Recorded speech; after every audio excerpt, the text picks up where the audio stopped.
What is up, everybody? Your boy is back, the doctor. He's back in the office. Sorry for the little bit of a long layoff on the YouTube. We've still been pumping out videos on IG and TikTok. Go follow me there if you like my content. But today we have my bold predictions for the UFC in 2026. We're doing it in a bingo card fashion.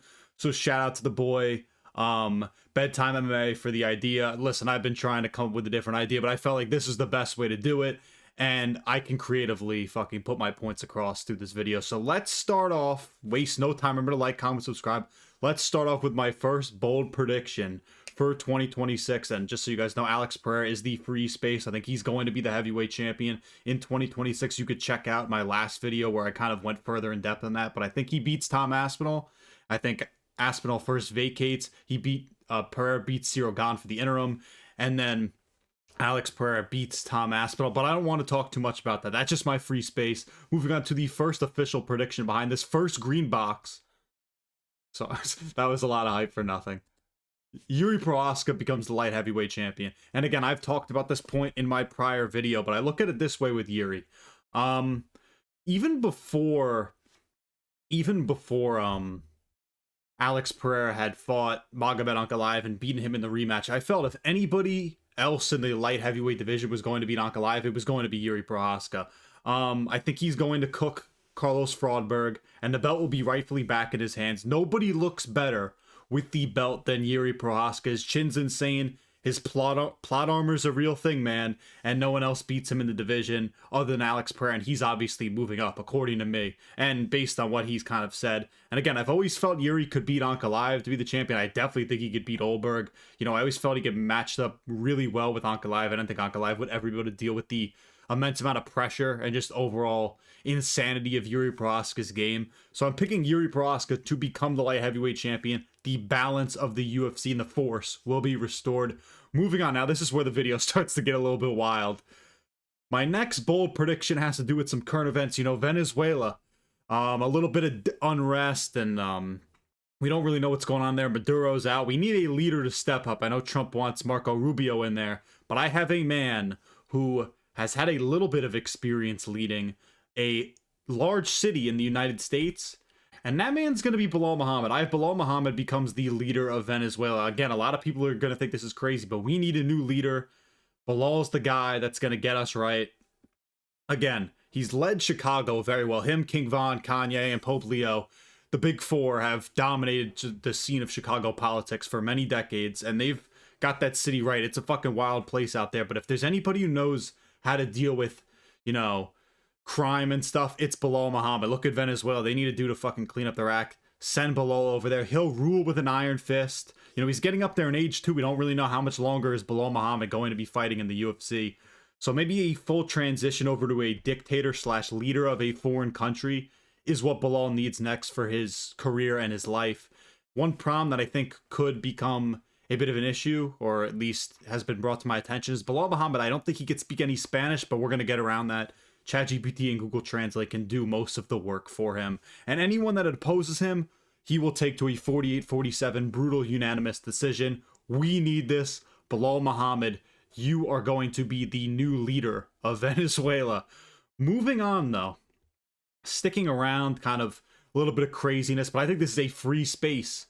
And it has to do with our boy Alex Pereira, one of my GOATs, one of my favorite fighters. I think Alex Pereira and Tracy Cortez are going to have a messy break, and I think this is essentially fucking lock of the year. I mean, when you're looking at Alex Pereira versus Tracy Cortez, there's obviously a language barrier there. Even though I've heard them speak to each other, it seems like a bit of a Spanish-Portuguese mix. Like, I don't really know what's going on there. I think they both kind of want each other for their bodies. Maybe Tracy wants him for the money a little bit and for his Brazilian hammer. But either way, I don't really know if they actually like each other. And at the end of the day, Brian Ortega is the big winner of all of this. You know, he escaped the soul-sucking witch, Tracy Cortez, who I love. Like, don't get me wrong, Tracy Cortez, I'm knocking that out the park. Fucking Mark Jackson, cue that. But, you know, everybody talks about, you know, how Brian Ortega fumbled. But remember this tweet where, and I'll pull it up in a second, where he had this tweet. He was 32 when he tweeted this, by the way. Everybody out here talk about how I fumbled. Y'all must not know the rules of the game. When you actually drop the ball on accident, that's a fumble. But when you throw it away on purpose, that's called an incomplete or a completed pass. Top G shit. And he was 32 and he made this. He ended it with top G shit. This makes no sense to me. Every single time I see it, I laugh. He tried to be funny. Again, 32 years old. You shouldn't be making jokes like this. And you were ending it with top G shit. You are way too old to be doing that. But again, Brian Ortega, you're going to be back. The eagle will fucking soar again. There's going to be a messy breakup. I think it'll add to kind of the dominance of Alex Pereira. I think once Tracy Cortez breaks his heart early this year, Alex Pereira is going to go around, he fucking nukes Ciorgan, nukes Tom Aspinall, then fights like Waldo at the end of the year. That's what I think is going to happen. But Alex Pereira is going to go on a run, and Tracy Cortez is going to fuel his run, whether she's fucking around or not. Who cares? She's getting broken up with. Moving on to the fourth space here, and that's going to be staying in the heavyweight division. And I think Gable Stevenson's going to make his debut in the UFC this year. A little bit back to more of a serious tone. Listen, I look at Gable Stevenson, I don't really, like, I think he is decent, but all the dudes face that he's beat up on are, fat taxi drivers, fat Uber drivers, Reddit mods. He's beaten nobody of any substance in, dirty boxing or wherever else he's fought. And, you know, I think it's more and more likely as the months go on that this guy's going to be brought into the UFC. You saw him go on Joe Rogan, talk about kind of his fighting journey and his relationship to John Jones. And I think he does have some talent. Like, I think he can beat up on a lot of the bottom of the barrel heavyweights who are absolutely terrible. And the division's garbage, and I think he could spice it up. Dana, you know, he always throws John Jones a bone. So I'm sure he'll let his boy back in the UFC, or into the UFC to fight. Moving on to the fifth square that we're going to be unveiling. And we're going down to the bantamweight division into one of my personal favorite fighters and a fan favorite.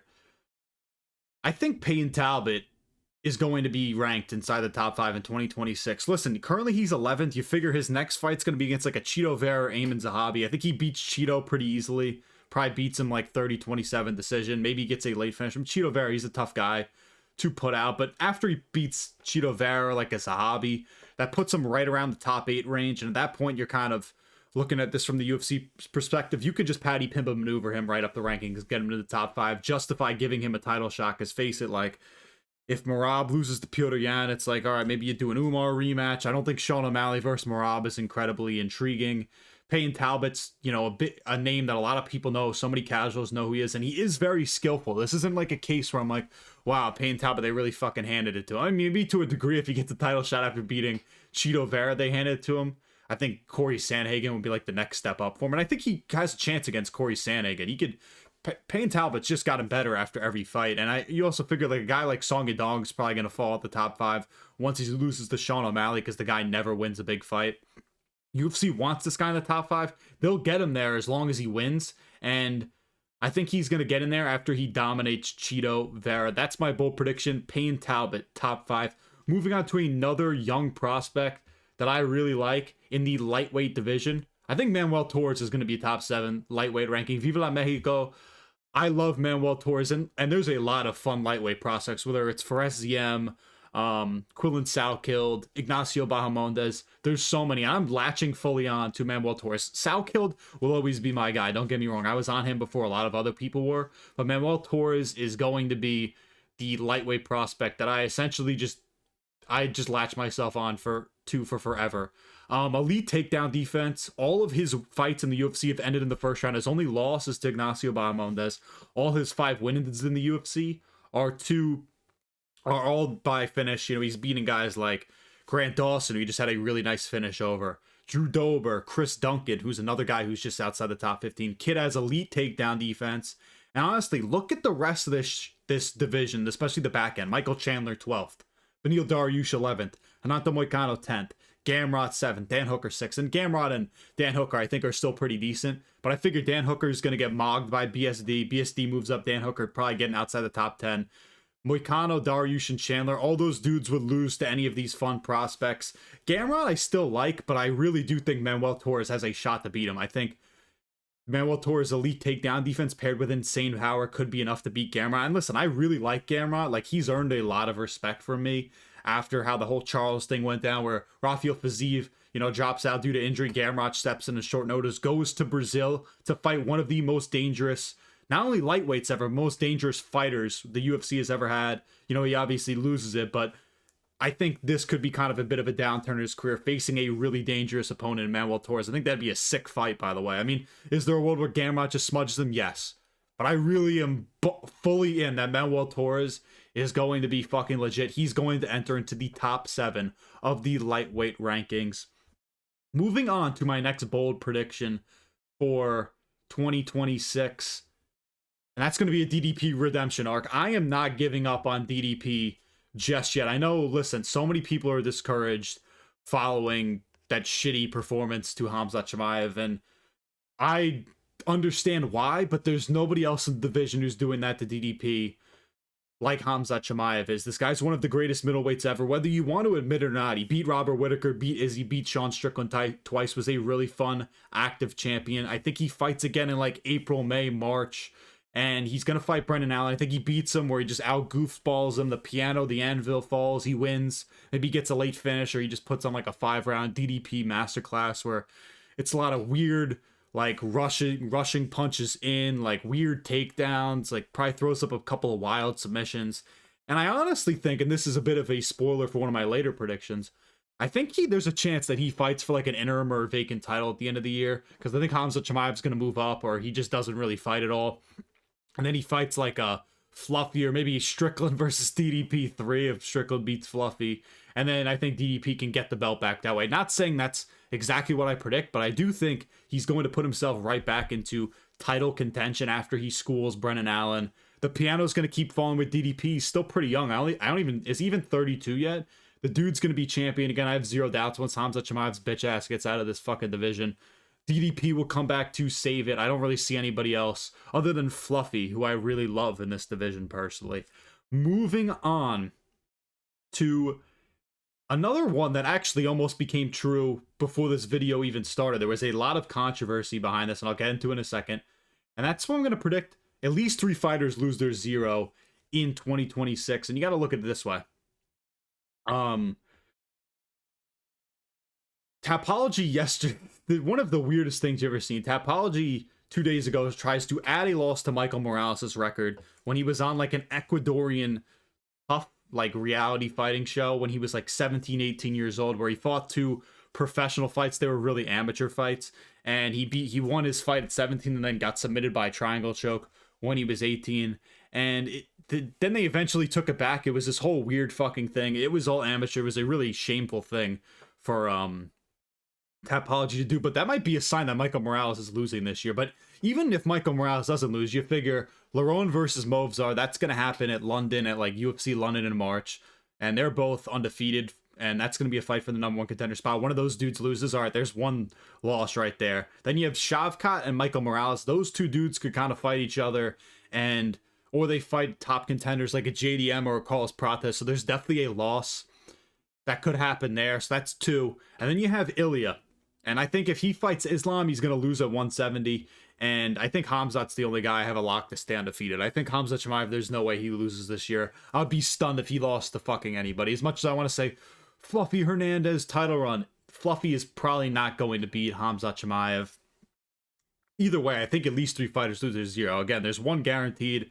And I think Shavkat could come back a little rusty, maybe lose to a JDM, a Prates. And then Michael Morales, this Tapology debacle could be a sign of things to come for my boy, the Zesty King himself, Michael Morales. Moving on to maybe a bit of a controversial take. We're going to move on to the flyweight division. I think Muhammad Makhachev comes back in 2026. Obviously, a dude who's had a lot of problems with UFC matchmakers behind the scenes. Hasn't really been the easiest dude to deal with. But I think he can come back. I know Dana doesn't like him and some executives still hate him, but he really has been pushing for a return. He's undefeated and brave since he left the UFC. I think he's like gotten 2 or 3 finishes since he's gone. The UFC executives even reached out to him before his last fight, wished him luck on his matches. You know, I think with the absence of Pantoja till sometime mid next year, or maybe 3rd quarter next year, the UFC might be looking to bring back a big name for the flyweight division that could further deepen it. Because if you look at the flyweight division, it is so deep right now. We have so many fucking fun fighters. And listen, I think this one's unlikely because of the problem that he was backstage. And listen, if you fuck Dana White, he's going to fuck you right back even harder. And I don't really know how much I believe this, but listen, the guy's so talented. I think him coming back to the flyweight division will just add one more contender that could legitimately win the belt. And speaking and staying in the flyweight division, I think 2026 is going to be the year of the flyweight. Look at flyweight right now. Joshua Van is the champion. I don't want to disrespect Joshua Van. Then you have Pantoja coming back from injury. That's going to be a fucking storyline in itself. You have Manel Kape, who just had a real KO over Brandon Royval. He's right up there in terms of guy who deserves a title shot. Tatsuro Taira just beat the former champion Brandon Moreno by finish. Moreno's going to fight Asu Amabayev. Moreno's still decent. You know, Kai Car France, he's jerking off in the mountains of New Zealand. We don't really know where he is. Kiori Horiguchi, Kyoji, did I call him Kiori? Kyoji Horiguchi. He's fighting Amir Albazi. He's going to fucking slime that guy out. Then you have Horiguchi kind of entering himself into the mix. Maybe plus Makhachev. Flyweight is going to be stacked in 2026. I think the belt could change hands like 2 or 3 times. Like Joshua Van could lose to Manel Kape, could lose to Tatsuro Taira, and then maybe he wins it back. You know what I mean? Like Pantoja's still going to be on. There's so much fun shit that is going on at flyweight right now. And you still have Tim Elliott. He's still fucking getting submission wins over guys like Kaya Sakura. There's just Charles Johnson's there. Like, there's a lot of fun matchups and fun fighters in the flyweight division. I think 2026 is going to be the year of the flyweight. It's going to establish itself as the premier division in the UFC. I think it's that and welterweight, in my opinion, the top 2. But I think 2026 is going to be the year of the flyweight. Moving on to, listen, this is the fight we all want. Conor McGregor versus Michael Chandler is going to happen in 2026, and I know it sounds crazy. Michael Chandler keeps going on like fucking Good Morning USA. I think he was on like the New Year's Eve countdown talking about how this fight was going on. This is the closest I've ever been to thinking this fight's going to happen. McGregor posting a ton of training videos, seems to be kind of teasing and hyping up this fight, saying it'd be a pretty good scrap. I just think with the White House card coming out, this fight makes perfect sense. How much longer can you really wait? I mean, both the dudes are getting significantly older and older. I have no clue what Conor McGregor is going to look like in the octagon, but shit, he could, if he just looks somewhat decent, I think he could beat Michael Chandler. Either way, this is the closest I've ever, came to thinking this fight's actually going to happen. I think Conor McGregor versus Michael Chandler happens at the White House this year, and it segues into my next point. Oh, never mind. Well, actually, staying at the White House. No, it does segue. I'm an idiot. Leon Edwards versus Jorge Masvidal. I think this is gonna happen at the White House. I know it sounds crazy, so if you're watching this late in the video, you'll be like, "That's the dumbest thing I've heard." This fight was supposed to happen at UFC 269. No, Masvidal withdrew due to an injury. These dudes fought after Jorge Masvidal beat Darren Till's ass. Then Jorge Masvidal said that he, in his own words, gave Leon Edwards a 3-piece and a soda when they fought backstage. Put this at the White House. I have no clue what else you do for Leon Edwards at this point in his career. Like Gilbert Burns and Colby Covington are kind of options that I think make sense in terms of that older guard of the welterweight division. But I don't even know if they do that. Maybe they want to feed. I think Gilbert Burns is going to get fed to Mike Malott. And then Colby versus Leon, I think, is intriguing. Jorge's expressed a ton of interest in fighting at the White House. I think Leon loses to anybody else I haven't named. Like, Gabriel Bonfim would fucking put his lights on. I hate Bonfim, but he would beat him. It would also put a nice closing on the Jorge Masvidal, Leon Edwards, Colby Covington, Kamaru Usman group of that welterweight era, which was fucking special to watch. Are they all the highest level fighters I've ever seen? No, Kamaru Usman is. The other guys I'd still say are like, Masvidal's a journeyman. I think Covington in his prime was good. Leon Edwards in his prime was good. But it was a fun, like, little quartet of dudes just wanting to fuck each other up. Masvidal versus Leon was the only matchup out of that didn't happen. Jorge Masvidal fought Usman. He fought Colby. Leon fought Colby Covington once. He fought Usman 3 times. You know what I mean? He never fought Jorge Masvidal.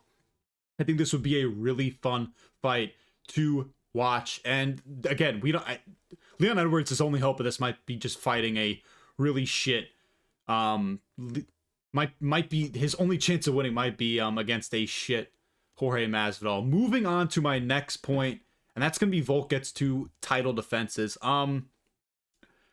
Listen, I think Volk could be fighter of the year in 2026. A lot of people want to say, ooh, Volkanovski, he's going to fucking retire after this Lopez fight. He's made it clear that he doesn't want to retire after beating Diego Lopez. I think he beats him in the rematch. I know the UFC wants him to fucking lose. I think Volk's going to put on another clinic, and honestly maybe mixing the grappling a little bit more, try and slow the fight down. Maybe it's not entirely on the feet, so he takes a little bit less damage in this.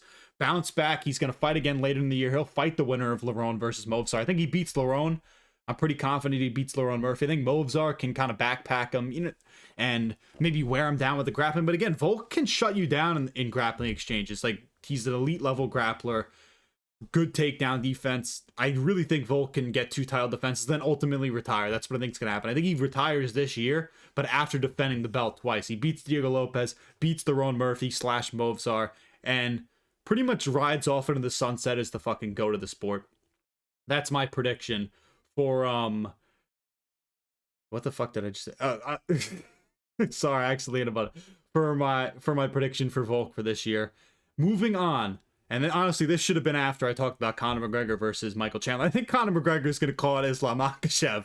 And I think it's going to be one of the dumbest things you ever seen. Because, remember, when this guy beat, Cowboy Cerrone back in the day, he starts off all humble, saying, I'm not there yet. I can't do an Irish accent, even though I'm about to be dual citizenship.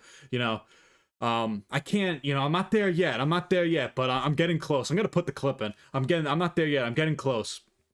And, you're like, oh, this is a humble Conor McGregor. And then he just starts calling Kamaru Usman gay, and like the camera pans to. I'm out of here unscathed. I'm in shape. I don't believe I'm there yet, though. I've just still got work to do to get back to where I was. So I'm going to party tonight, celebrate, spend time with my family, and then get back in the gym and train. And any one of these little mouthy fools can get it. Even that little fool at the desk, all of them, every single one of them can get it. It does not matter. I'm back in and he's like, any of these posh boys or whatever the fuck he says, I'll fight all of you. Because remember, like, there was like McGregor Masvidal rumors, like McGregor versus Usman was probably never going to happen. But that's what I mean. I think he's going to call it Islam Makhachev. He's not getting a title shot, but I'm telling you, it's going to happen that he's going to call out Islam Makhachev after defeating Michael Chandler. Moving on to our next point, and that's going to be, where the fuck did that go? I said at least 3 fighters lose their 0. Ilia Topuria will not finish as a champion in 2026. This is a bold take. I'm not gonna lie. Here's kind of my reasoning for this. We don't really know how long these divorce proceedings go. I mean, we just know they take forever. I have no clue what's gonna happen. You also have like a custody battle going on too. So he's not gonna be. I don't think he's gonna fight until at least the summer, in my opinion. If he does fight, sometime in the first half of this year, it'll be around the summer. So right at the halfway point. And I think he wants to fight Patty. If Justin Gaethje wins, I think he says fuck it, and he moves up to try and fight Islam. I think if he fights Patty, he'll beat Patty Pimblett, keep his belt, and then he's just gonna move up, vacate his belt to fight Islam Makhachev, because the UFC doesn't allow a guy to hold 2 belts simultaneously anymore. And then he loses to Islam Makhachev at 170, and then he's he only fights twice in 2026, and then he's not a champion. That's how I look at it. I don't think he's going to stay at lightweight, in my opinion. He's not going to fight Arman Sarukian. It's not like there's a Charles rematch. I think a Max rematch is intriguing, but again, I think he's just going to either he fights and nukes Patty Pimblett, knocks him out and moves up, or Gaethje beats Patty and then he just moves up to fight Islam. He only fights once this year, and then he's not the champion because I think Islam Makhachev kind of mogs him at 170. And it might be slight, like when you first look at that take, you might be like, oh, that's slightly controversial. I just don't think he's going to be champion for that reason, just because he's going to move up. Moving on to the next take. Kamaru Usman versus Islam Makhachev happens. I think this is a lock, and it's a sad lock. Like, nobody wants to see Kamaru Usman versus Islam Makhachev, but you have Ali Abdulaziz being managers of both, 2 big names. This could be on the White House card. Kamaru Usman, listen, nice win over Joaquin Buckley, buddy, but you're still washed. You still have no knees. I don't think you can beat a guy at Islam's level. Now, listen, if he comes out, if Kamaru Usman, I think what I would do with him is either fights a Belal or like a Shavkat. And if he beats a Belal or a Shavkat, then you can, I guess, technically justify giving him a title shot. Him versus Islam doesn't make any sense, but it really seems where it's going right now. And, Islam, I get it. He gets a big name on his resume, probably the 2nd greatest welterweight ever. But this isn't the same Kamaru Usman that I would say is one of the best to ever do it. He's a shell of his former self. Still decent in my opinion. Like, the Buckley win again was nice, but I don't think he could beat Islam Makhachev. I think loses the decision to Islam Makhachev, avoids getting finished, and then every single time Islam fights after this Usman fight, he's gonna tweet out those stupid like eye emojis or like this face, like he does with Hamza Chimaev, so that he's like, oh, I had a close fight with Islam and this guy got finished. That's what's gonna happen with Kamaru Usman. I think honestly after this he retires, because what's next for him? He fights Belal. Like that's the only fight people even want to see him do now, or a Shavkat. But I don't think he does that. I honestly think after this he retires. There's nothing left for Usman to do. If he miraculously won the belt somehow, that would be the funniest thing ever. But it's not gonna happen. Kamaru Usman versus Islam Makhachev, I really do think is going to happen. Moving on to our next take, and that's going to be 5 big name fighters retire. Usman being one of them, and there's a whole list of them. If you look at like flyweight, like, excuse me, if you look at flyweight, there's, not really anybody in flyweight I necessarily would think would retire. But bantamweight, you have Davison Figueiredo. He's 38. He's on the way out. That's a big name. Featherweight, Volk, 37. I think this is his last year. Lightweight, I think there's a sneaky chance Charles could retire if Max finishes him. He's 36. Welterweight, I think you have a lot of guys. You have Kamaru Usman, Colby Covington. He's just doing RAF wrestling. I don't know when we're seeing him in the UFC octagon again. And then Wonder Boy, I think, is going to retire. Middleweight, I think Izzy. This could be his final year. Robert Whittaker, Jared Cannonier could be done. Light heavyweight, you have Dominic Reyes. Dominic Reyes, he's 36. If he gets chinned by Johnny Walker, I think he calls it a career. A lot of big names, and that I think could leave at the end of this year. Moving on to the next take, and this is going to be a UFC event that's in like an exotic place. It doesn't have to be just Japan or Spain, but they've talked about Japan a lot recently. Like Tatsuro Taira obviously beating Brandon Moreno has now made it, at least interesting that they could do an event in Japan where it's Joshua Van versus Tatsuro Taira, or you do Joshua Van versus Manel Kape, who's big over there in Japan. Obviously had a big career in Rizin. I think if Ilya comes back and Paddy beats Justin Gaethje, you could do Ilya versus Paddy Pimblett in Spain. I think that would be really sick. I think the UFC is really going to put, some stock into newer places that we haven't seen fights. We're already seeing it at the White House, so why can't they do it in Japan or Spain? Maybe we get another place like Epstein's Island. That's also an option. But the UFC event in Japan or Spain is definitely going to happen. Moving on, Islam becomes the GOAT. I think after he beats either Usman or an Ian Gary, and then he beats Ilya, it essentially just cements himself as the GOAT, in my opinion. He's going to get 2 more title defenses this year. It's going to be hard to argue that this guy isn't the GOAT, in my opinion. The resume that this guy has is unmatched by any. He beat Charles in his prime, beat Dustin Poirier, has wins over Arman when he was, obviously when both were at a younger point in their career. JDM, like the guy has elite after elite. Volk twice. He has elite after elite wins. Islam Makhachev is going to cement himself as the GOAT, whether he beats Usman / Ian Gary or Ilya. Like if he gets 2 of those wins and doesn't lose at all next year, which he won't, he's going to cement himself as the GOAT in 2026. Moving on to the next take, at least 3 UFC titles are vacated. I kind of touched on this point a little bit with talking about Pereira and Hamza Chimaev. Hamza Chimaev, I think he's already expressed a ton of interest in moving up to light heavyweight. So I could definitely see him, beats Nasruddin Imavov and then just fucking calls it quits and moves up. I think he's a scumbag and would do something like that, even though he should just be staying in middleweight and fighting at this weight class. Then you have Ilya. Ilya, I think, is a guarantee to just move up. I don't think he's going to hold the lightweight title the whole year.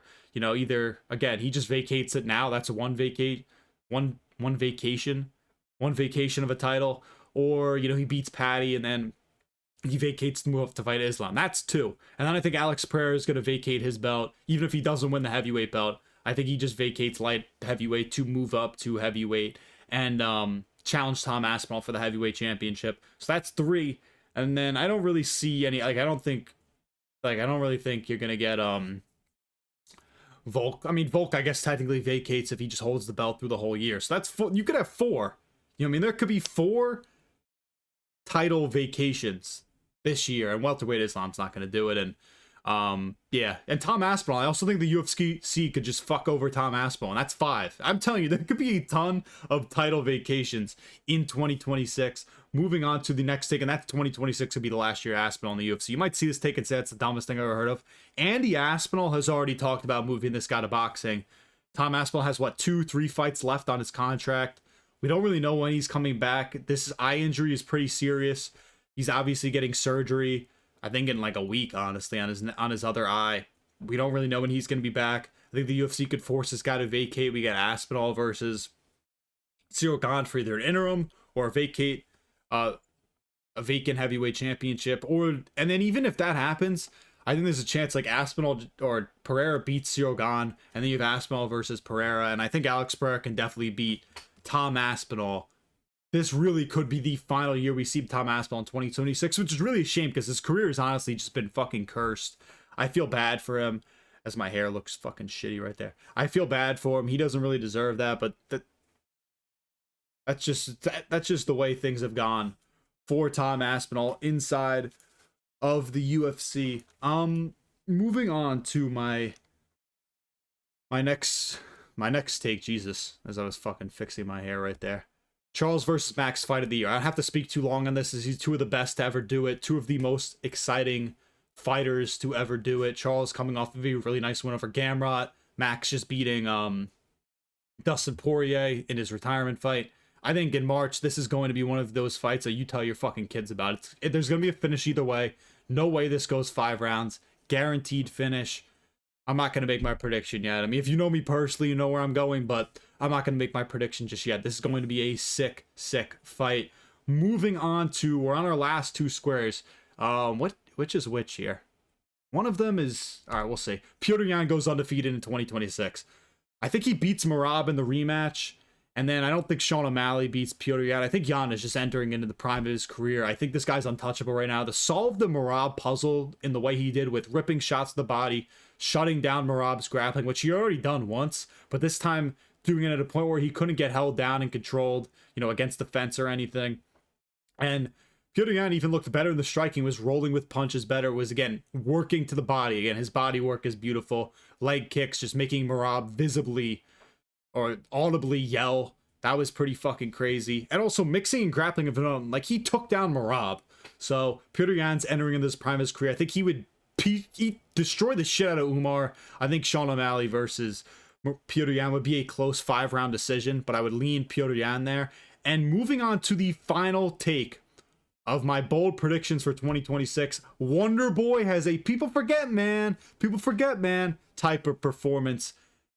And this is my little final rant, because we're at like 32 minutes on this video right now. Like, a lot of people want to call Wonder Boy washed, and to a degree is he. But he was fucking robbed against Gabriel Bonfim. Watch it back. He definitely won that fight. Everybody agrees he won that fight. He fucking split his shin open, and he was still throwing kicks on it. Then he gets smudged on the fence for the whole 3rd round, which I probably could have done to an 80-year-old Wonder Boy. That wasn't impressive by Gabriel Bonfim at all.